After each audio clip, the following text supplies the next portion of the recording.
While Tinker Air Force Base is a federal job, those at the state level are now chiming in to play a part on how to help those that'll be impacted. That includes brainstorming ideas on how to help those that'll be without a job. Local leaders are already bracing for the impact, with rumors swirling that hundreds of people could be let go from Tinker Air Force Base. It's really kind of in a holding pattern. People are worried.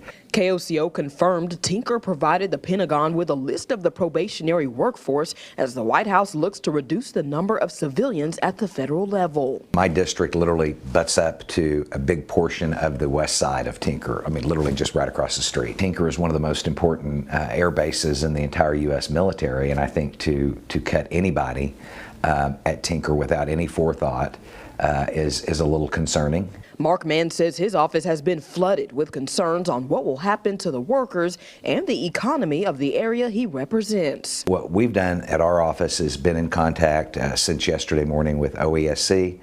They are ready. If this in fact does happen, they have some mobile offices that they will bring out close to Tinker and be there to start assisting those people with the resources they have. The Greater Chamber of Oklahoma City also tells me they're monitoring the situation and will jump in when needed. Now, there's limited things the state can do, but I think having met yesterday and today with OESC, we're just trying to make sure that they're aware and they're ready at a moment's notice, and I think they are.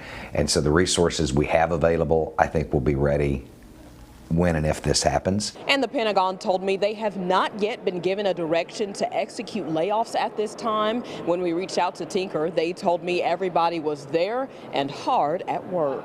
Reporting at the Capitol, Megan Mosley, KOCO 5 News.